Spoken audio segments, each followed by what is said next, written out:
All right. Hey, Mark Olsen. How you doing, my friend? I'm doing great, thanks. Welcome to Small Towns Unscripted. How do you like this setting?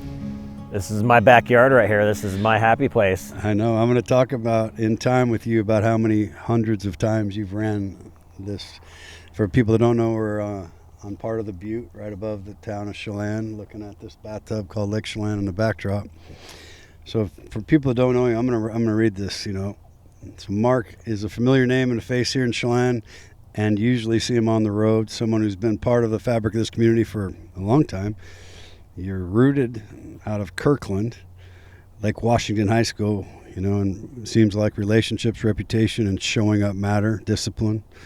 Whether it's through your work, community involvement, or just the way you carry yourself, my friend. You represent a version of Chelan that there's a lot of people that respect and look up to.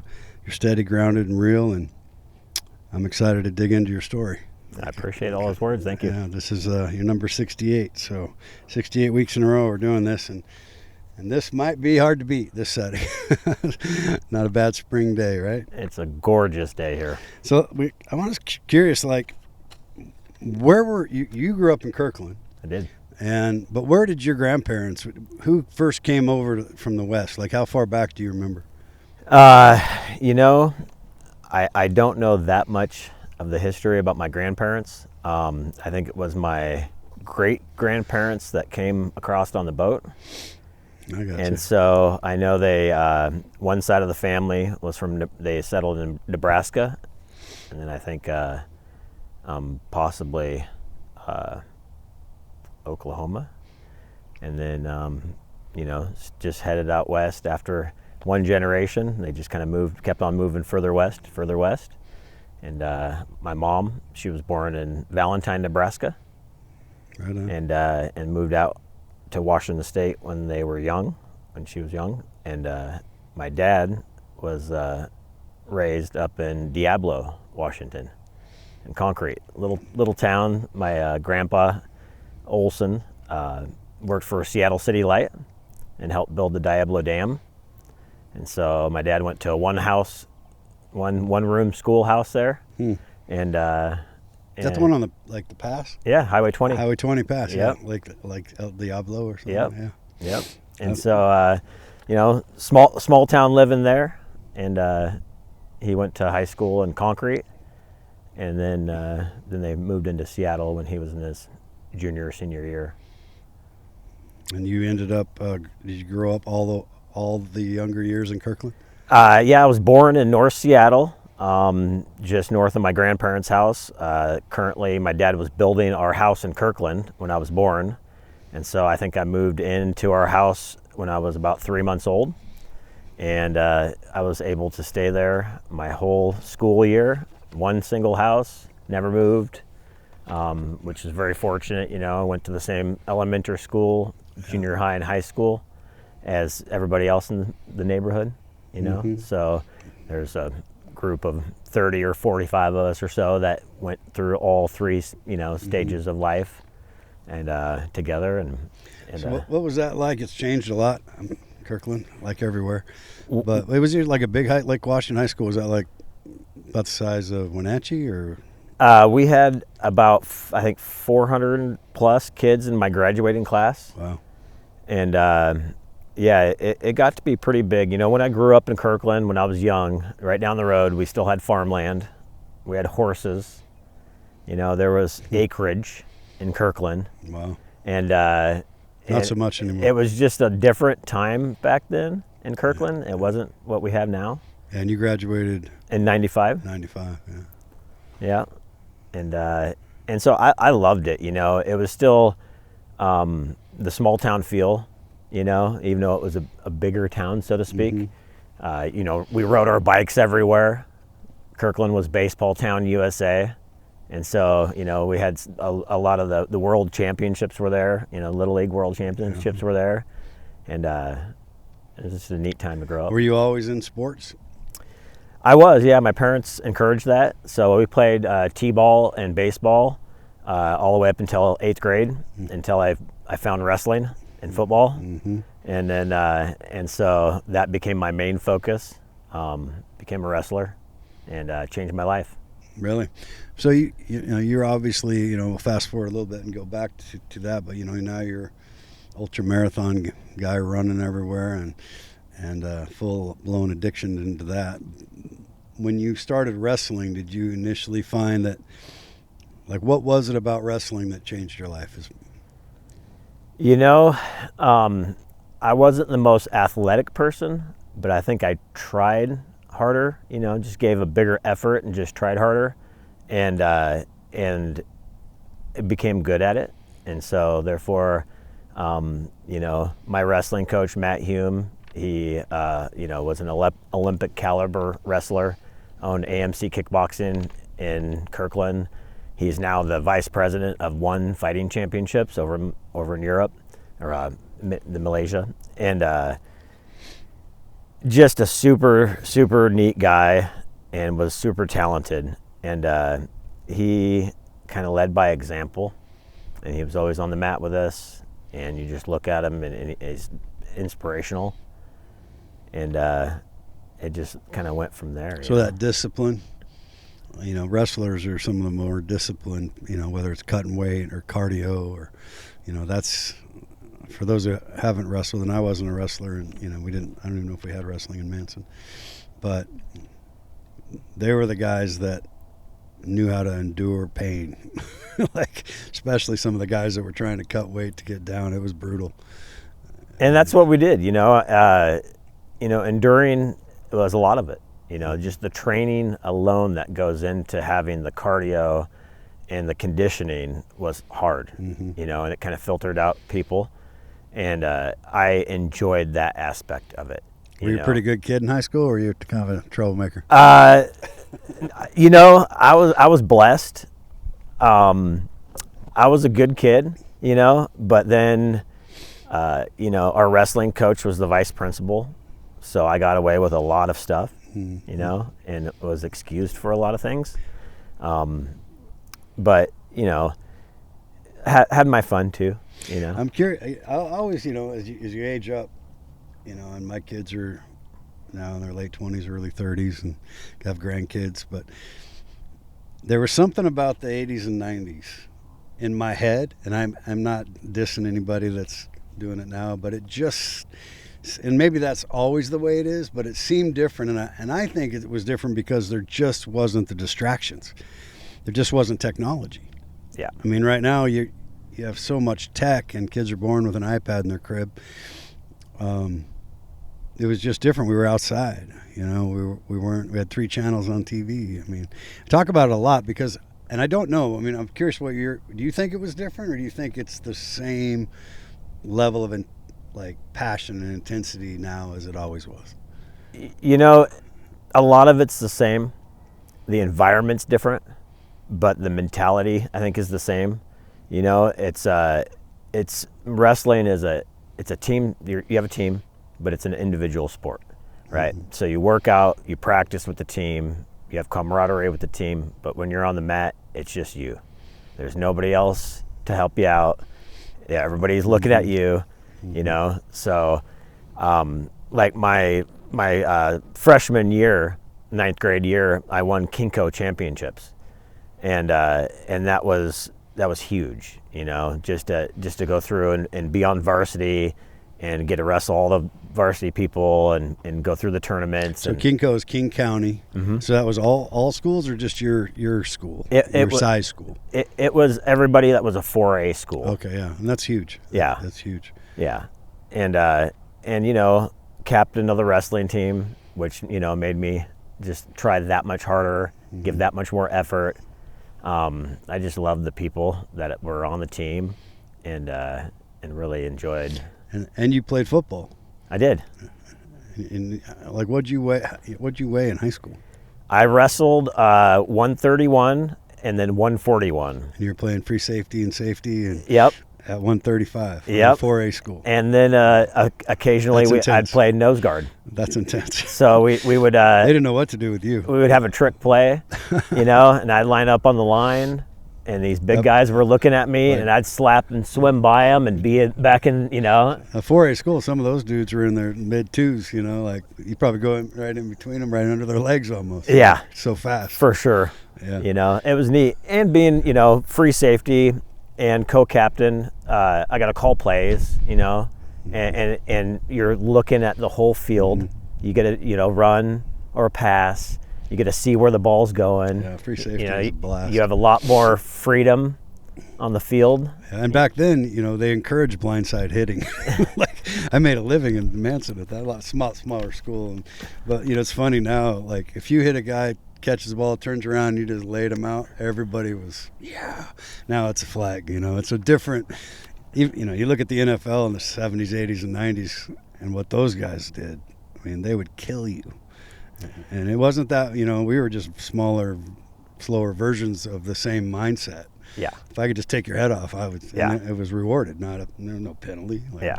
so I was fearless, little and fearless, Yeah, right? You yeah. just didn't know any better. I was like a $150, maybe 155, soaking wet when I was a senior. Football was by far the funnest thing I've ever done. Yeah. Like, it's just great. It's one of those things you don't get to do again. Exactly. You know? Yeah. It's just, that's impressive, man. It's very impressive. So, what'd you do after high school? Like, how's your story go? So I have one older brother. His name's Chris, and he worked at Seattle Boat Company right out of high school. And so during my high school years, junior high and high school, I was a lifeguard for the city of Kirkland for 5 years.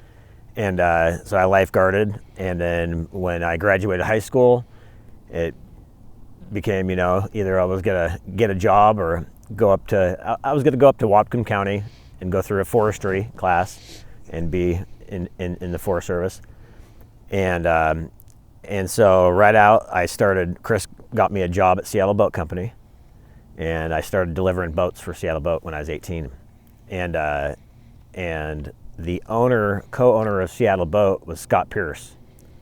And Scott Pierce was a hydroplane driver, world famous hydroplane driver. That's how that little addiction started. And he seen me, and I was just, you know, young go-getter, you know, all this energy, just, you know, wouldn't say no. I'd just go, yes, yes, yes, you know, you got something for me to do? I'll do it. Doesn't matter. You know? Yeah. And so I started volunteering on the hydroplane, and then instantly they traded me over full-time. And so I started working for Fred Leland at Leland Unlimited. We had the Miss Pico American Dream. Yeah. And, you know, I was 18 years So old. it's like 96? This is 95, 96, Yeah. yep. And that's when, boy, Unlimited Hydroplanes were on ABC Sports. And, you know, for people that don't know, that was nationally televised events at a time when it was kind of at its peak, I would think, for sponsorships. It was at its peak, you know. I got hired full-time, paid employee, and we were sponsored by Pico, which was a multi-million-dollar company, you know. Mm-hmm. And they're based out of Detroit, Michigan. And Pico is Progressive Tool and Industry. What they did was they built all the robotic assembly lines that built your cars. So like Chevrolet would contact them and say, we want to build this new car. They would build the whole robotic assembly line, build the first 100 cars, and then disassemble it, reassemble it at Chevrolet. And then, so all the resources that we got from them and all our gearboxes, you know, I was a gearbox specialist. And so, you know, we had 30 gearboxes. Did you know anything about being a mechanic when you started that? Nothing. Nothing. No, I walked into Fred Leland's shop, and, you know, it's got a full machine shop in the back, all the lathes, mills, welders. You look out front, it's a full fiberglass shop. You know, we build every part in-house. There's no hydroplane shop. You know, you can't just call somebody up and say, hey, I need this part. Yeah. You have to build it. So you got to build the tooling to build the part. Then you got to build the tooling to service the part. And so it opened my eyes to like engineering and fabrication. And I love that. They probably had some pretty smart dudes there. We had all the manufacturer reps that came out and taught us, you know, like fiberglass work, you know, that's what I did for 28 years. Mm-hmm. The Owens Coring people came out and taught us. So the Pink Panther, Owens Coring, they make fiberglass. Their reps came out and actually taught us everything about fiberglass Wow. from the manufacturer, So it was neat to go into a shop at a young age and just start racing boats, The first year, I think we had 13 or 14 races. We raced all the way around the whole country, went to 38 states in one summer. So that's when Mark and Mitch were hot and heavy. Yeah. Did you meet them early? That's how I met Mark Evans. Yeah, in the he was our driver in '97. Okay. Right. Or like 2 years after you started. Yeah. That's cool. Yeah. And so we built I built 5 unlimited hydroplanes there. And so got to know every part in the boat, inside and out, and all the aspects of it. We repaired the boats on the race courses, at every race site, and worked on them, and it was just a really cool thing to do right out of high school. Yeah. What was it like? How many cities were in a circuit? Was it like a league? Is that how that worked? Yeah, we had. It depends year on year. Okay. The first year I think we had the most races, and then they started kind of dying off a little bit. Like you said, we were sponsored. We were televised by Diamond P Sports, ESPN, and then every race that we went to, I think everybody's familiar with Seafair, right here in Seattle, and so every race that we went to was just like a Seafair. It was the big party of the year, the big attraction. When we came in, it was the big boys, and we got treated like royalty, and just a lot of work.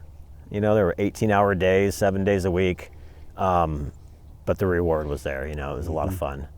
What were the biggest challenges at that time? Was it just trying to keep the boats running, trying to get the drivers to not crash?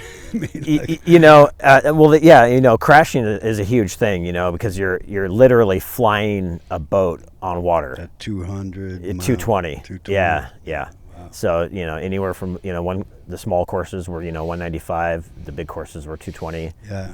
And so they put a fuel restrictor on us, to restrict the boats from going so fast, and they had all these limitations that you couldn't, So our job was to push those limitations.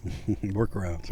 And so, it's not cheating unless you get caught, right? In racing, there's always a gray area. Yeah, there's that. I thought that was a vitamin, but Yeah. it's a steroid. Exactly. I thought it was a vitamin. Exactly. So that was probably the biggest thing. We were competing against Miss Budweiser.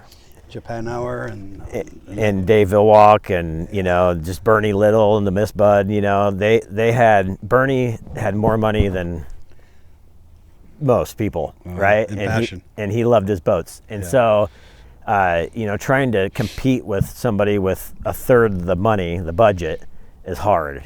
But we had heart. Our team had more heart than most.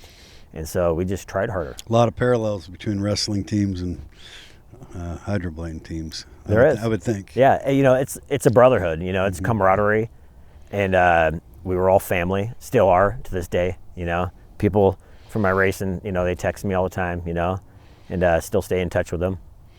So is Mark how you discovered Chelan, or had you been coming here as a kid living in Kirkland? I only came here once when I was, I think, 13 with Josh Collins. Oh yeah, actually, Joe's son. Yeah, Josh and I went to elementary school and junior high together and all that. On the other side.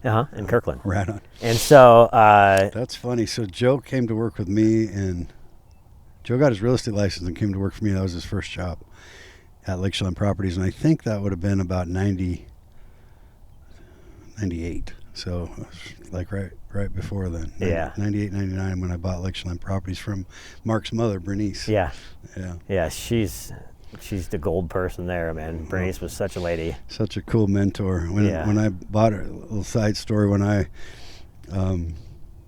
had Frontline Real Estate across the street, and it's kind of funny, I had worked there and I got fired, but she didn't fire me, but one of the designated brokers did. I think I was kind of cocky and young and probably deserved it, but I was always a smart ass. So, but hey, that lawyer call you? And then I'd leave Friday. I was just going Monday. It's like, what are you talking about? Oh, I was just kidding you. So he had enough of me. And so I went across the street and opened up. And that's when Joe started working for me. And then that almost 6 months to the day, and Bernice owned the company, but she didn't manage it. She comes across the street and she says, I need to talk to you. You know how she was, like, oh yeah, she could handle Mitch and Mark. She could handle me. Oh right? yeah. So she's like, because we never had any issues. I was just kind of a smart aleck, And she goes, you're going to buy my real estate company. And I said, I am, cocky. Why would I do that? I can just, kind of put you out of business, like just not really saying that, but kind of like that. And she's like, well, here's what you're going to do. And I go, I don't have any money. I can't buy your company. And she's like, well, you can. You're going to pay me 10% a deal. You're going to give me this much money. And then I go, I'll think about it. And then to Joe's credit, I don't know if he remembers this, but I go, I don't know if we need to do that. I was right across the street from probably right where West Side is now. It used to be the Fashionette. And Doris Brownsburg rented to me. And Joe looks at me and he goes, you do know you've been around about like 10 minutes, and that company's been around like 50 years, because it was like Tom Walters and before that. And you might want to think about that. They're all established. Uh-huh. So I call, and she's making it pretty easy for you. 'Cause she really wanted. We got along great. She liked you. She liked you. Yeah. But she'd be stern, and so. Oh yeah. Then she goes, and by the way, now that you've made that decision, you're going to buy the building too. And I go, how am I going to do that? She goes, well, I already talked to my partners. They're going to carry the contract for you, and you're going to pay them. Pay the rent to the company, and so she was an incredible mentor. She looked after a lot of people. A lot of people. She made sure that people were on the right path. Mm-hmm. And, if you were doing something wrong, she'd pull out the knuckle and threaten you, She'd tap you. She knew how to talk to you respectfully, but with, I call it the velvet hammer. Yep. Yep. And I think Mark and Mitch gave her good practice. So with me, I was nothing. But I was pretty aggressive kid too, but yeah, it's funny. So you guys, is that when you decided to move over? So once the hydroplanes, at a certain point around 2000 or so, 2001, the money started going away from the sport. Yeah. And so a lot of the full-time people were getting laid off, and it was volunteers coming in to replace their jobs because there wasn't money.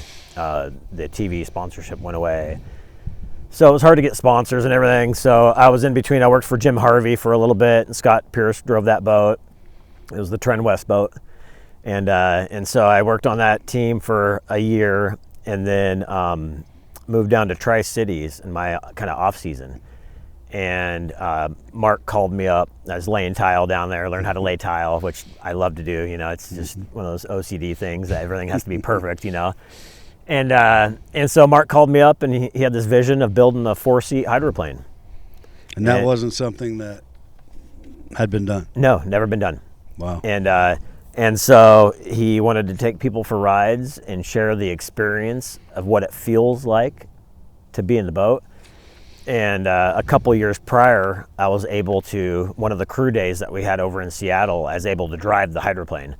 And so I was out in Stan Sayre's pits, jumped in the boat first time, and I knew everything about it.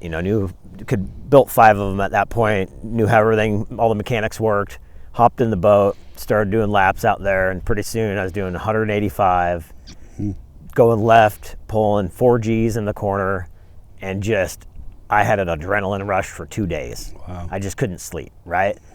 And so when Mark called me up and he wanted to build this 4-seater, I was all on board, because I'm like, people need to feel what it feels like. Now you can have passengers. Yeah, you can't describe it, and that could help potential sponsors for the sport get money back into the sport, and promote that.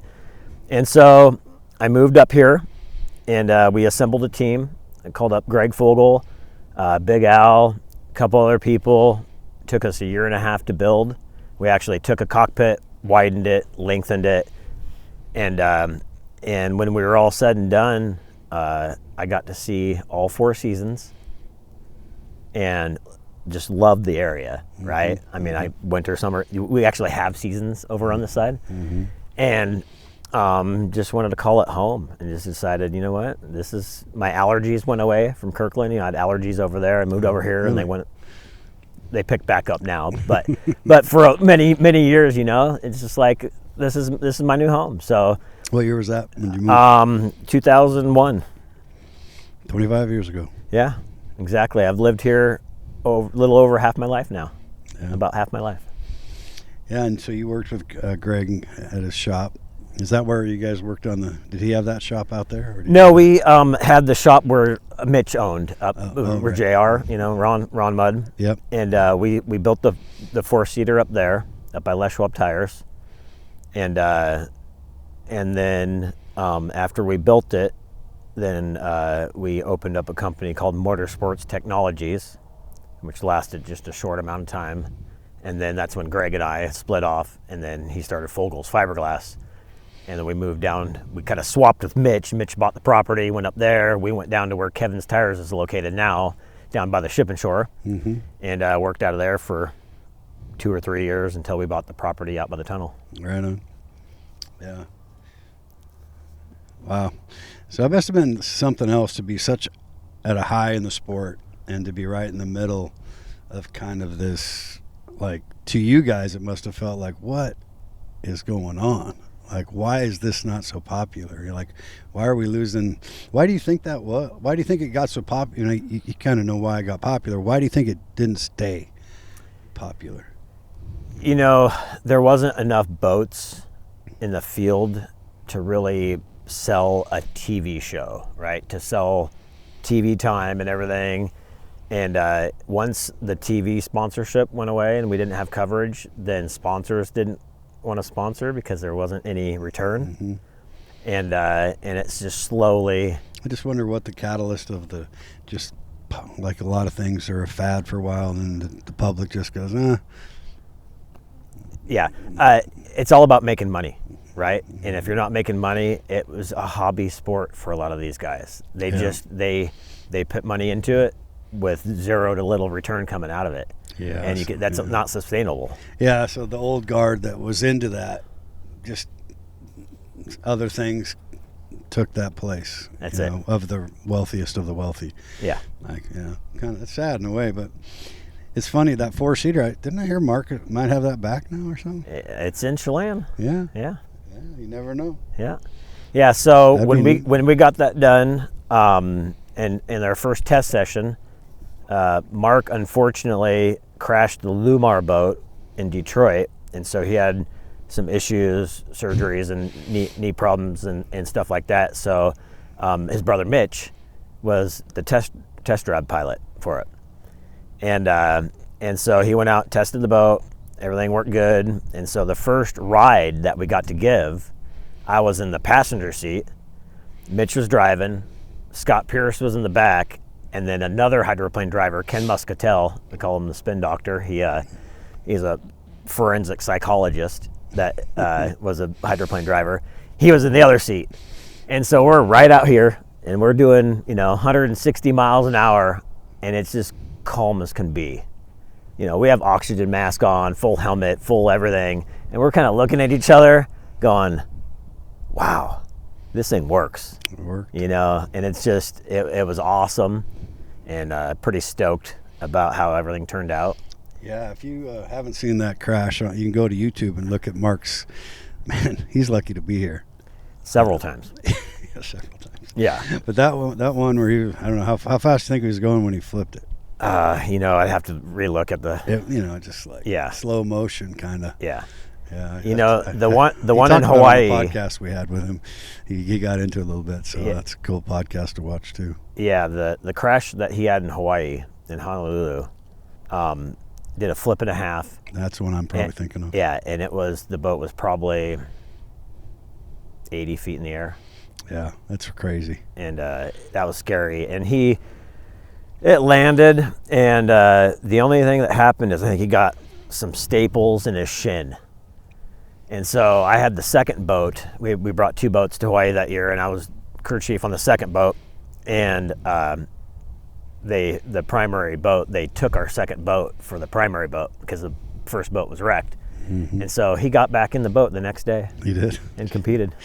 Yeah, well, it's a testament to how you guys built them. I mean, just like race cars, I guess.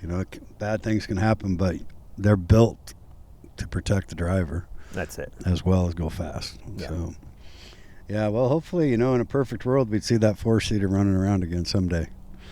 Yeah, it went from turbine engine is what we originally built it for, and then, the Lloyd's of London insurance company. Mm-hmm. Kind of, we had some under the table promises that we'd get the thing insured.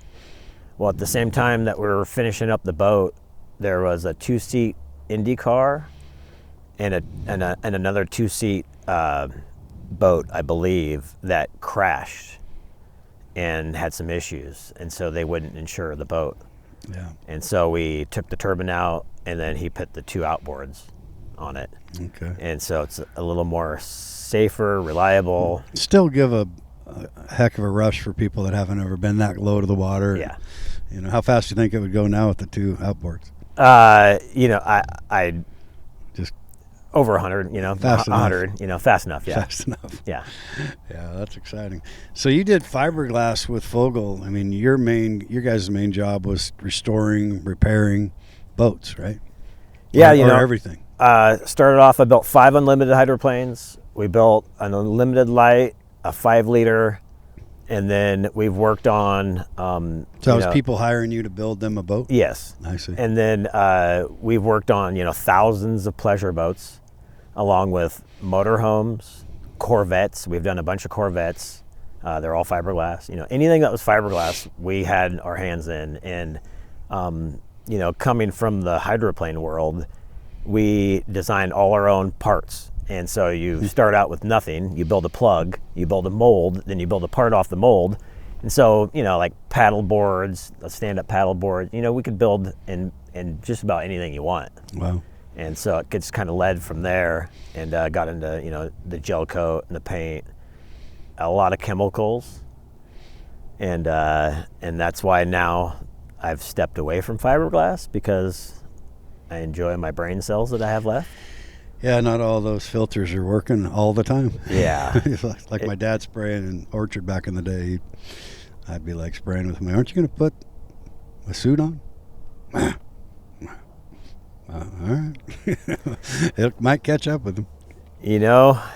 And technology and knowledge has come a long ways. Now we know what causes cancer, what's dangerous. Back in the 70s and 80s, it just wasn't, that knowledge wasn't there, or it was just ignored.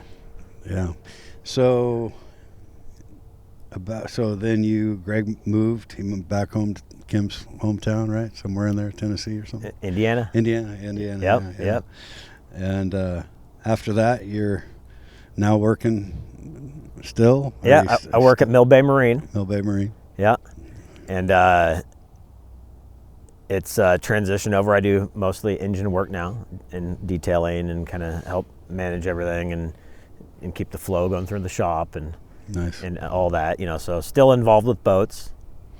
And then about, 10 years ago, you just announced 2 days ago, you said you've been sober from alcohol and drugs for 10 years? That's it. Now, yeah. I'm curious how that all happened. Well, the hydroplane world, there's a lot of drinkers involved, a lot of partying, and that was just natural. After work, we'd go out to the bar, we'd have a few drinks at the bar, on the weekends, it's a big party, and we'd all drink and just continue that lifestyle for almost 20 years. Moved to Chelan, just continued to go down to the bar. Drinking in Chelan, was there? Yeah, just a little bit. We were younger. And so, we had a lot of fun, right? Had a lot of good times. Yeah. And then eventually, you start drinking more and more, and it starts affecting your everyday life. Mm-hmm. And it started to affect my relationships with people. Mm-hmm. And, I still went to work every day. I was, I didn't let it affect me that way, but it affected, how I treat people, and how I perceive things. And so it just got to the point of where I had 2 of my best friends, my brother and Mark Evans, actually talked to me, and they said, "Hey man, I think it's time for you to slow down a little bit." And we just went on. We just buried Chuck Dorsett. He worked for the Lady of the Lake. He was the mechanic down there. Good friend, C-Dub, and he was probably 20 years older than me. And that was the last time I had a drink, was his funeral, and just got really, really drunk that night. And so my brother came up and had a little talk with me and said, "Hey, think you need to chill out. And I said, I think I do too. And I just quit drinking on the spot. Never looked back. What do you think? Because that journey for a lot of us. I mean, I've stopped drinking a few times. I was pretty good at it when I was doing it. Last time I haven't drank now since, I don't know, May 5th of last year or something. And for me, it was the same thing. I just, I was a different person. I started becoming. Maybe I've always was. I have a lot of regrets because I had a lot of fun and sold a lot of damn real estate in this town with clients and friends, and but it was getting to where I was subtly changing. Yeah.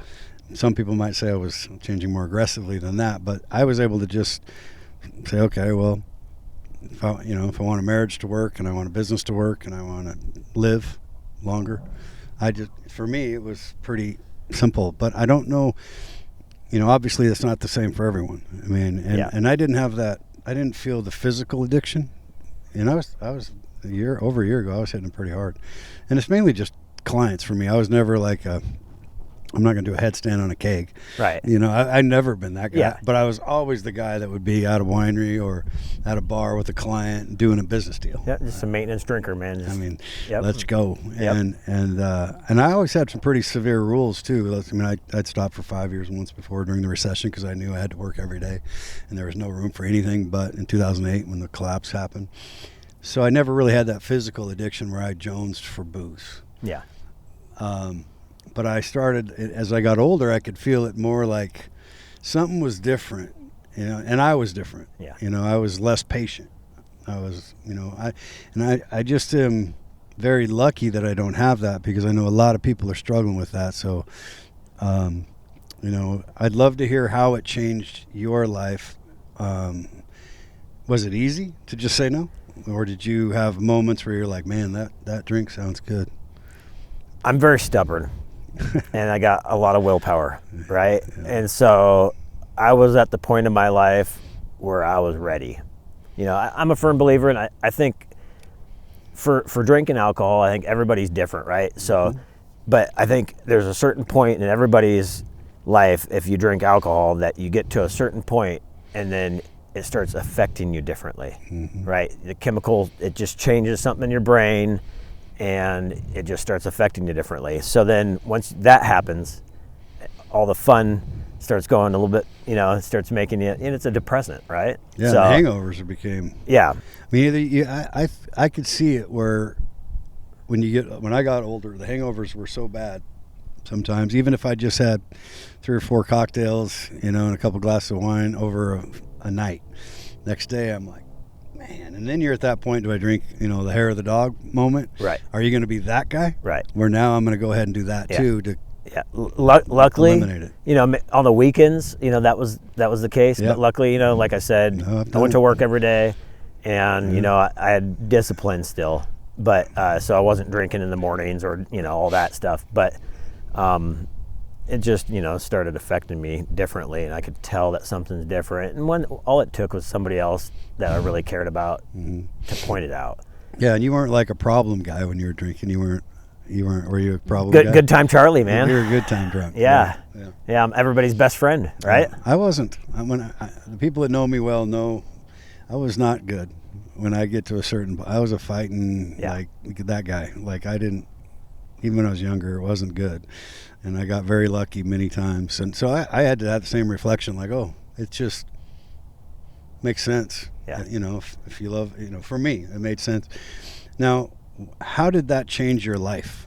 So, and sometimes it's not the obvious. Yeah. So, like, when I quit drinking, that's all I knew was like the bar. We went to the bar every night after Bar work. And Grill, man. Yep. Right. Started out Peter B's, then B's. JR's, and then Gucci. Yep.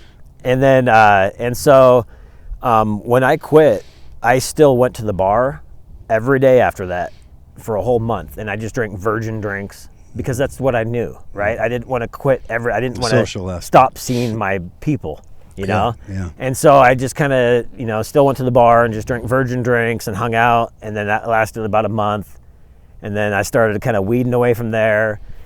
And then it just basically I kind of made my mind up that I was going to quit for a month, right? I was like, I'm going to quit for a month and just see how it goes. And once the month was over, I'm like, wow, I feel so good. Let's do it for a year. And then after I quit for that year, I just never even thought about it again. Yeah. Right. And I understand that a lot of people need AA and a lot of people need counseling and help and support and all that. When I made my mind up, that was it. Yeah, and that's why it's such an individual. Sobriety is such an individual sport.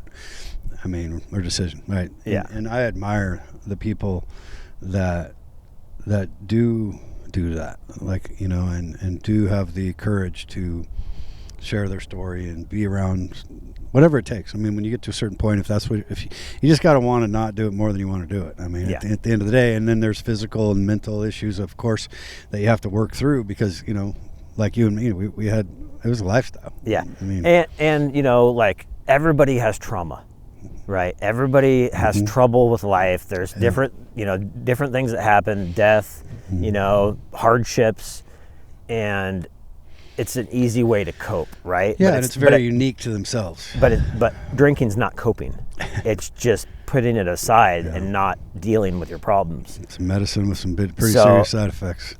So as soon as I quit, I started reflecting and really like going through like, what am I doing? Why am I doing this? Who am I? Who's the important people in my life?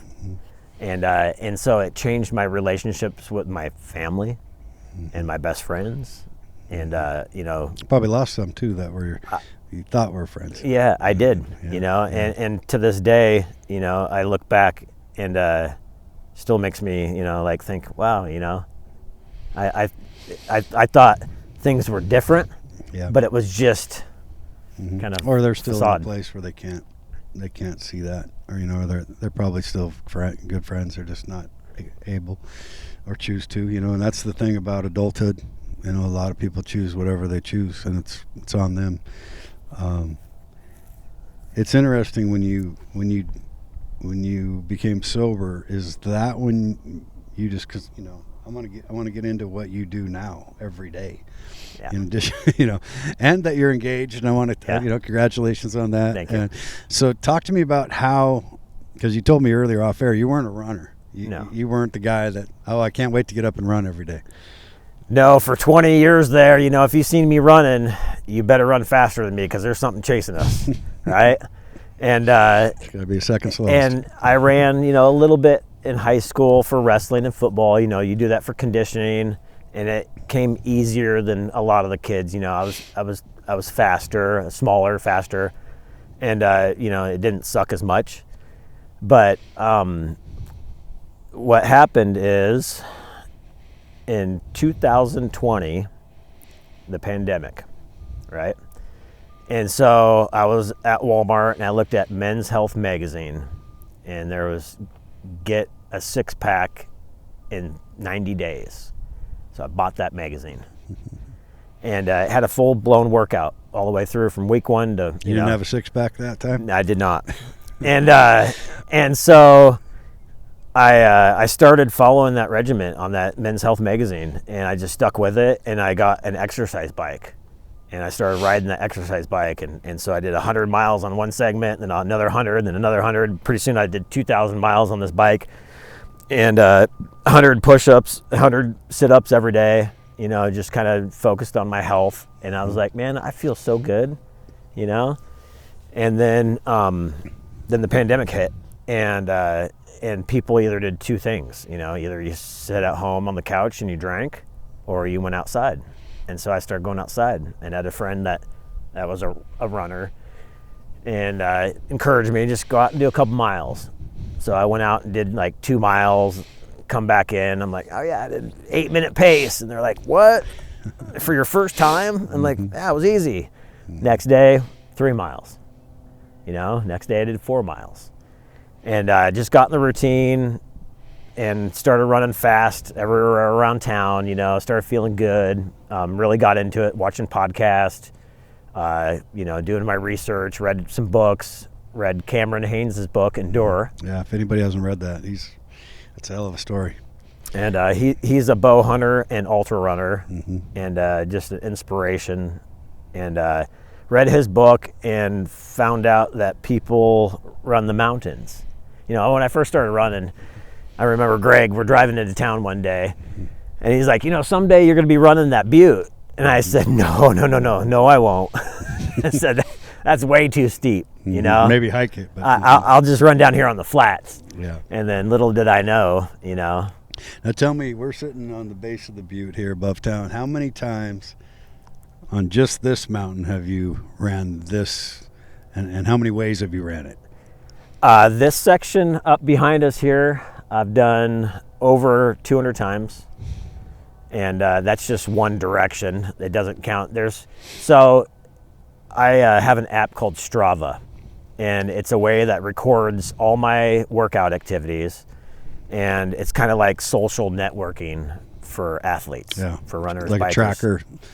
Yeah, so it keeps track of all your totals, and it publicly posts all your runs, and you can put pictures on it, and so I have friends on there, and we like each other's workouts, and we kind of you know, feed off each other that way, and see different places to run and all that. And so, so that's how I know all my stats around town. There's different segments. And so the segment that comes out this way, I just looked, it was like, you know, just the Butte Road, running up the Butte Road, I've done 175 times. From Wooden to down to Water Street in Lakeside, I've done 400 and something times. And this, I've only started running, this is my sixth year, so fifth year on Strava. So you must not like this one. You only did it 400 times. Exactly. And that's crazy. And so, you know, throughout just my progression, my first year running, I did a 5-mile race down in Wenatchee. It was the Horse Lake Trail, and it was my first trail race. Went down there, and I finished like 4th. And just had fun. Second race, like 3 weeks later, was in Kashmir, Devil's Gulch or whatever. And that was a 10K race, 6 miles.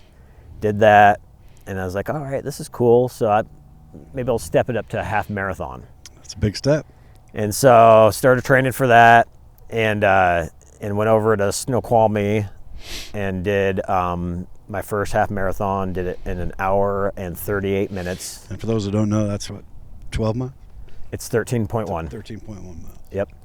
And did it in 1 hour 38 minutes, and people were like, wow, that's really fast, you know. And I didn't think I was running fast. I was like, well, I can go faster. So 2 weeks later, I did Iron Horse, which is in North Bend, and ran 1 hour 31 for a half, and which is pretty cruising speed. It was a 6:58 mile for 13 miles. Ooh. And then I kind of figured out, hey, I think I might be good at this. You know, now you didn't have any of did you have the aches and pains coming out of the gates, or have you had any, until you got real crazy in the 100-mile stuff later on? Did you feel pain, or did you have to kind of get in shape and then? I felt pain. Yeah, I had foot pain, had some knee pain that stayed for a while. You know, my foot pain until I found the right shoes. It stayed for maybe a year, off and on.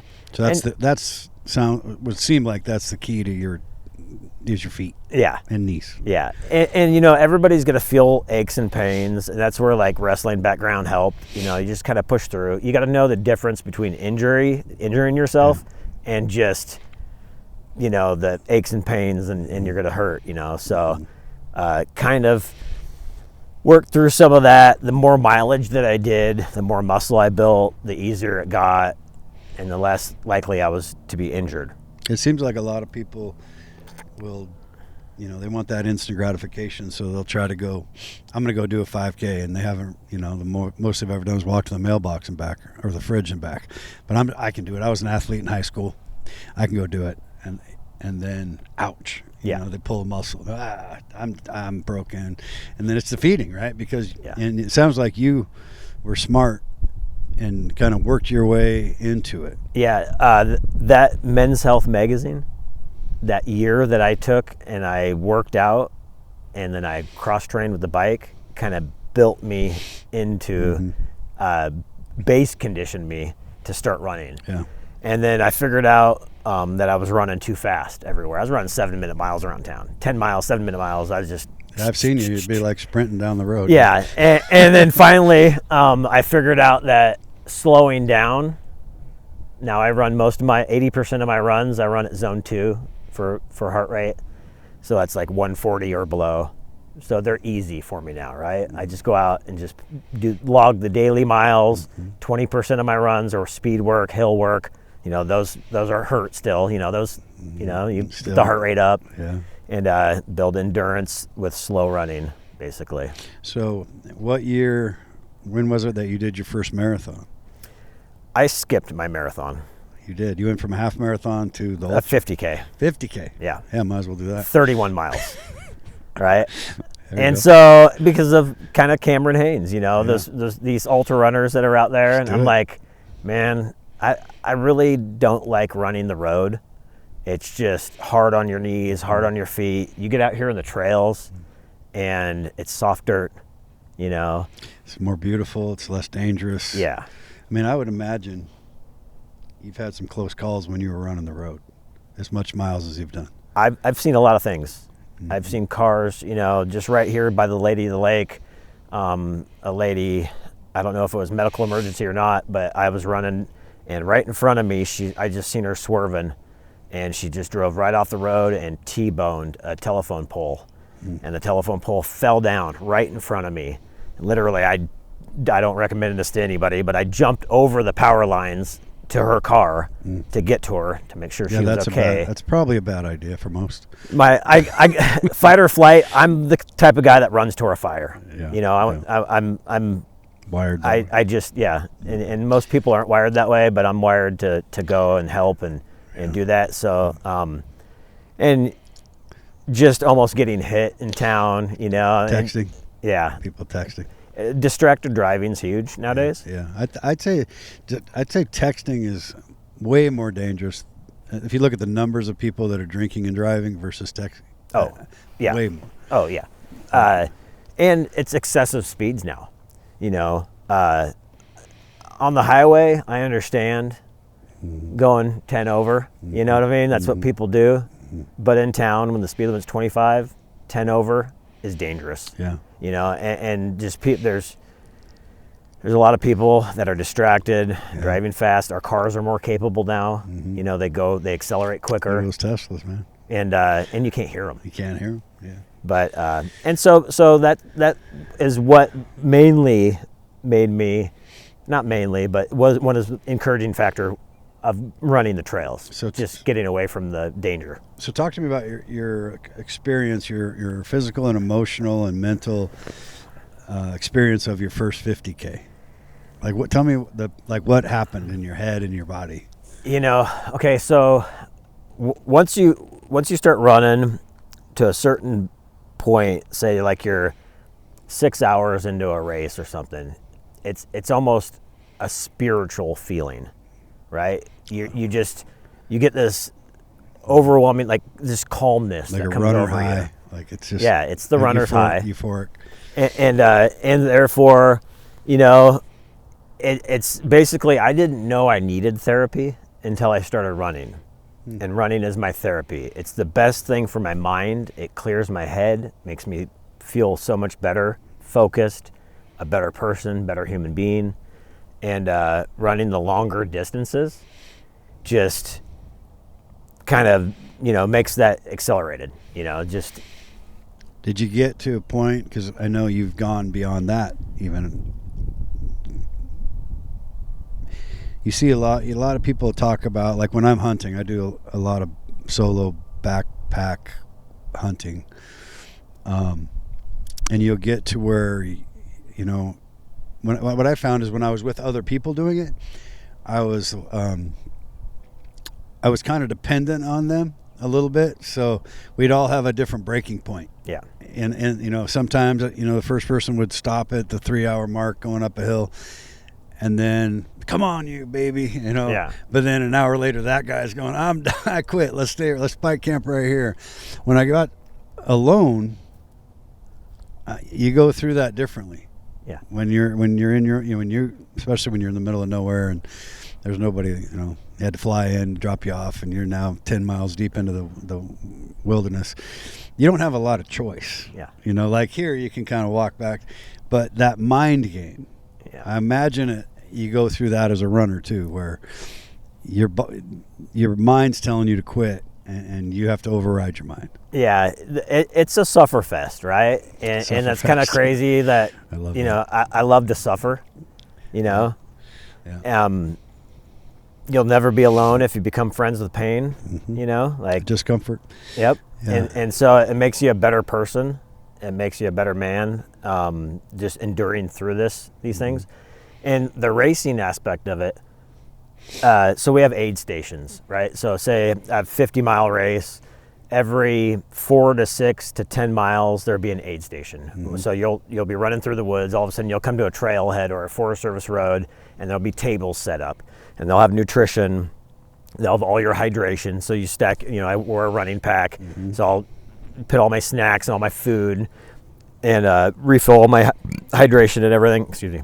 And so that kind of gives you a boost, right? When you see these people, you'll be out in the woods completely alone, and it'll be hard, right? So then when you run to an aid station, it gives you this huge boost of energy. When you see these people, this excitement, energy, you get, you know, resupply and everything.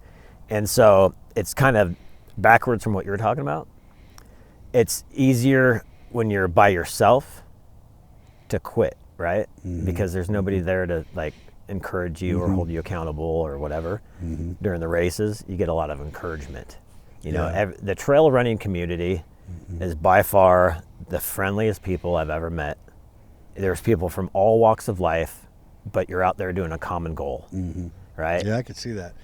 Yeah, what I found in hunting is that you don't have a choice. You know, it's a snowstorm. Yeah. You're at 7,000 feet. It's 20 degrees or less. There's no aid station. Yeah. So you have no choice. Yeah. And I like hunting with buddies too, but it's a very different experience. Yeah. You know, it's more, Yeah. for me, I like to go, like I use it as a reset. And then I use, you know, any training I'm doing, I'm always doing it with that one trip or 2 trips a year in mind, where I want to know how, as I get older, can I go as deep or deeper in the same, you know. So for me, it's not about the killing of an animal as much. I pass up a lot. It's more about just that, to your point, that spiritual moment where you're like, and that pain that you endured. Yeah. And all of a sudden that discomfort became the growth, mentally, physically, spiritually. I found that when I don't go hunting, you know, and I'm working sales and development, there's a moment in time about every 6 months where I really need to get out into the mountains. And I imagine there's a little bit of that you get every time you go up. I would imagine. The mountains heal people, you know. I agree. They really do. Like nature, that's our disconnect in the world today. Too much technology, too many cell phones, tablets, all that. When I get out to nature, I don't listen to music. I listen to nature. And, you know, for instance, go 25 Mile Creek. I'll go up 25 Mile Creek Trail, up to Devil's Backbone, run across Devil's Backbone, and come down Pot Peak Trail. Yeah. It's 28 miles. Takes me 9 hours to do, but I'm out there completely alone. You know, bring all my own supplies. I have to self-rescue if something happens. So I carry, you know, first aid, survival blankets, all the essentials. Like InReach or something. Garmin InReach, of course, you know, and so it really like makes you grow as an individual. I agree. Yeah. Well, from right where you're sitting, we're at the base of Chelan, right above town. Tell me where you've ran. I have ran almost every trail around here. Just name off a half a dozen. You know, just tell me some of this. Point to them and say. I'll tell you one of the coolest trips we did.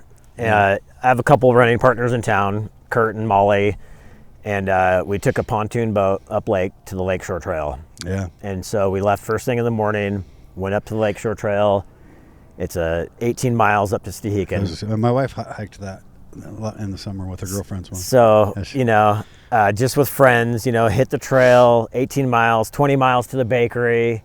We ran up to the bakery, had awesome food at the bakery, went down and talked to some of the locals there and hung out. And then I chartered a helicopter and had the helicopter come up, pick us up, and fly us home. Nice. And so, that was one of the coolest trips that I've done around here. City black bear? Oh, I see everything. Yeah, wildlife everywhere. I've seen 4 wolves, 4 cougars. I mean, countless, Yeah, people don't think there's wolves here. Oh, there's a lot of wolves here. I got pictures of wolf tracks up Union Valley, Yeah, there's Echo there's a pack Valley, right up there. Yeah. Iniat Valley, Yeah, they're all over. 25 Mile Creek. And I think the cougars are even, if you saw a cougar back in the day, you were a lucky dude in your life. Yeah. And now they're everywhere. They're basically everywhere. And that's part of that management, or lack of. It's just like. Ever since we stopped hunting with dogs, cougars are not afraid of people or animals anymore, and so they're coming down in our backyards. And they're dropping a deer a week on average. So it's just weird. It's weird right now with that whole. I got to be careful. My wife works there, so Yeah. fishing game. One of my scariest encounters was a moose. So I'm up Mad River. So I'm up Mad River, and I'm running up Mad River up to Billy Ridge Trail. I'm going up Billy Ridge Trail up to Tyee. And Annalie, my fiance, she's picking me up at Tyee. So she drove up the other way, and I'm running up. So I get up about 10 miles into my run, and this is narrow trail, and there's a bedded down moose about 20 feet away from me. And people that don't know, they're the most unpredictable animals there are. They're more dangerous than most, especially with mothers with their calves. Yeah. They can get real feisty. Yeah. And so I couldn't go back because my ride was forward, so I couldn't go backwards. And so we kind of had this stare off for a while, and then I was like, all right, well, maybe she's just going to stay there, and I'll just try to run by her and get by and just go on. Well, she paced me. And then she got nervous, crossed the river, and went to the other side. So I stopped. I ate a sandwich, waited 10 minutes. She ran on, went up. And I got up to a half mile up the trail after 10 minutes, and I seen her tracks were the size of a small dinner plate. They're huge. And she was already up on the ridge, 3/4 of a mile away in 10 minutes. Yeah, they're unbelievable. And I had one put his, right to my tent. When I was in Alaska, I got flown in. I was black bear hunting last year. And there wasn't any grizzlies or brown bears in that area, but couldn't tell if it was. And then all of a sudden they make that noise, like that. And it was right. I had a little tiny pup tent, and it was right on top of my tent. And I think I had kind of camped in a trail like an idiot. I was an idiot because I camped not only in a trail but where it washes out. So when I woke up in 3 inches of water. I was like, I'm gonna make all the hunting magazines with my skill set right now. What an idiot! But anyway, I bet that's cool to see so many different things. And last week that you're talking about Tyee and Iniat. Last week we had the people that founded and owned Tyee. Oh, wow. On the podcast, the lady that grew up in there, her family still has the 250 acres in the trust. So it's quite a historical. It was an interesting podcast because it was mainly about their family and how many generations and all the things they did to get to Iniat. But it's cool to connect the dots with this podcast because I've got to know, just like you, I know of you, but I know more about you now than I did. And I think that's what's fun about this, right? To listen to everybody's stories. And then I think you're such an inspirational guy too. Like everything you do is all in, and I love what you said about, pain, because it's true in everything. Like in real estate, I tell people there's nothing, everything that you want that's magical and is beautiful is in delayed gratification. And that's outside the comfort zone of the only thing that is 100% guaranteed to assassinate delayed gratification is instant gratification. Exactly. And so you want this comfort where none of the magic happens. And you just perpetuate this like a hamster on a wheel. You'll never get there if you keep taking that shortcut, if you keep wanting that instant gratification. I see I see it I talk to a lot of different business owners that, from all over the place. And it seems like maybe because of tech and the dopamine and that people are raised on it now, there's generations that's what they know. Yeah. But man, if you can just get out of that comfort zone and live in that uncomfortable state, that's where the magic lives. Do hard things. Do hard things. Right? Get out there and do hard things. Keep hammering. Don't be afraid to fail. 100%. I've failed a lot in my life. That's how you learn. Yep. Right? And so if you keep a positive attitude, that's where my strong suit is I'm positive. Yeah, right? 100%. And you're inspirational. And be willing to fail. My first 100-mile race, I failed, right? And so I went out there the next year and conquered it. And when you're out there during a 100-mile race, we do it. You have a 32-hour cutoff time, right? So you run all night through the night, and it just keep going, right? Yeah. And you'll feel every emotion that your body can feel. I can't imagine. I mean, there's been times where you just start crying for no reason. Your body's so broken down and everything that you cry. And then literally half an hour later, you could be so high that you're just got goosebumps and you're just floating along the trail. Like you're almost not even walking, it's euphoric.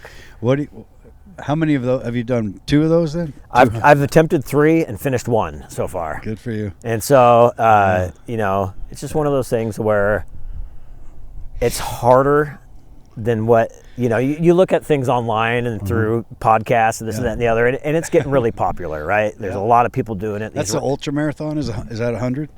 Anything over a marathon is ultra. Oh, so gotcha. 31 and over. Oh, gotcha. And so, it's just one of those things where just keep trying. Yeah. We have a philosophy in our business, make 100 mistakes. And I've always told many people that work with me, I go, look, if you ever feel completely organized and have no stress, then we're not pushing capacity. Yeah. There's I don't want you to, like you said earlier about injury versus pain, I don't want you to have so much stress that you're going to, lose it. But you should feel uncomfortable. Yeah. You should have too much to do. I mean, there was a situation once where I had another agent, and I always use this as an example about life. Because this person that worked for me had a showing and didn't show. And the listing agent was upset because her clients were upset. They got the house ready and our agent didn't show. And so she called me and she was pretty aggressively chewing me out about no excuses for that. And this is like 20 years ago. And I just remember going, I understand. There's no excuse for that. We should have called you, should have told you. But how many showings a week do you do on average? Because this guy was a machine gunner. She goes, I show like 5 places a week. I'm like, what if you did 100? No excuse. But would you have a little more empathy if you could do 100 showings a week, that maybe something would fall through the cracks? Because it wasn't like he intentionally said, I'm not going to call you. He made a mistake. Yeah. And we all make them. Yep. So I said, I'll talk to him, but maybe it's a different way to look at it. Like it wasn't a personal attack, And I kind of have always had that, you have to bend, you have to press, and I think that's what makes life so fun. Yeah. I mean, and I always say that we're so lucky to live. I mean, look around. Yeah. I mean, to do anything that we could live here and we're not in a cave in Afghanistan, like, come on. Yeah, we're very fortunate. You get caught up in your daily problems and don't look at the big picture. A lot of people don't. Yeah. And that's where, like, ultra running forces me to look at the big picture. Mm-hmm. I spend, like, say last year alone, I spent over 300 hours just running, right? Ran, I think, 1,800 miles. I did 257,000 vertical feet of gain, right? So that's like running the Butte 95 times. That's crazy. Right? I love it. So I'm out there, and like I said, I don't use music, and so I'm in my own thoughts, right? I'm thinking constantly. Yeah. It's changed you. And it leaves me a lot of time to process things. People don't take that time anymore to process things. And now you're in love. Yeah. Tell me about that. Oh, Annalie, she's my biggest supporter. She's my crew. She helps me out in all these races. She supports everything I do. Met her four 4 or 5 years ago, kind of, when I first started getting into this running thing. And we've just been each other's biggest support, and she's my happy place. It's like she helps calm me down. I help calm her down. Yeah. It's a good balance. Yeah, it's a great balance. Congrats. Yeah, I saw you were engaged on the. Thank you. That's cool. So one question I have before we wrap up, we talk all day, but what would you tell someone that when they're looking to make a change in their life, and maybe it's something else, maybe it's running, but they go, I'm not a runner. Either was I. You know what I mean? Yeah. Do hard things, right? Yeah. And push yourself. Start slow. It's okay to start slow. Yeah. Just walk to the end of the block. And that's it too. It's not going to be easy, and it's not going to be linear. It's going to be messy. Yeah. But yet, if you just stick with it, it's consistency. Have to prioritize health too. So at some point, when you get older, at least when you're younger, you can get away with it a little more. But I always tell people, well, if you can't, if your health's not important, then don't prioritize your health. Yeah. But if you'd like to live longer, not that it's a guarantee, but it doesn't hurt to do a little exercise, and that could just mean walking around the block, walking to the end of the street and back. I love P90X. I'm back in it again. I've been doing it about 2 months. After not doing it for, easy to get off the train. Yeah. A little harder to get on the train. And what I do, and it's not for everybody, I put a calendar up. And every day when I say I'm going to start it, and you have a lifestyle, right? Mm-hmm. You have your certain amount of deals you're doing, your certain amount of hours you're working. And for me, I got off the train. So working out wasn't part of it, right. And I've been on and off that train my whole life, right? So I started marking X's every day that I'm not doing it. It took me 30 X's of every day marking an X before I started. Yeah. So that's how slow I started. And then, P90X is not an easy thing, but it's all the things can be mitigated, which is just a workout, right? So you start doing push-ups on your knees, start doing pull-ups with bands, don't even use a chair, and just whatever it was, I just started writing it down. That's how I get back into it, especially as I got older. It's like if you remember doing a pull-up when you're 20, yeah, and now I'm 57, try to do a pull-up. Yeah. It's a little different. And so, but if you start slow, the cool thing is you build confidence. That's it. And it's not about, you're not trying to go to the Olympics, you're not trying to win a world championship, you're just trying to help yourself feel better. Yeah. And the key is to help yourself, right? Yeah. And that's why I think you're such an inspiration, because you weren't a runner. Yeah. You were not that guy that's excited about doing 100 miles. It's consistency, mm-hmm. and just getting out there. Movement is key. And I tell, I've inspired a lot of people just to get out and walk. Yeah, right? Exactly. Just get out and walk. Well, you could walk any of these. Like earlier you were telling me I've hiked there, I've hiked there, I've hiked there, I've hiked there. We have a lot of area. Yeah. Did you know that about 88% of the Chelan County is owned by the government? Yep. People forget that when they talk about available lands. Yeah. We have a built-in conservancy that's pretty intense. So, yeah. Well, that's cool. I have one more question before we go. What would you tell your younger version of yourself? If you could go back to tell yourself at, let's say, 25 years old, what would you tell yourself? Buy Microsoft stock. Like Forrest Gump said, bought a fruit company. Tesla. No.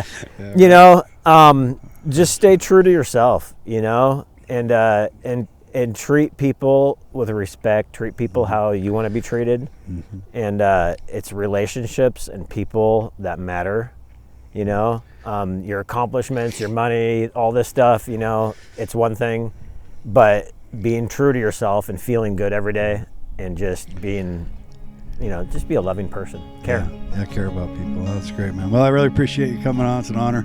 Thank you. Privilege. I'm lucky to be your friend. Likewise. And this might be a setting that's hard to beat on another podcast. So. It's gorgeous. Thanks for joining me. Thank you. All right, signing off from Small Towns Unscripted one more time.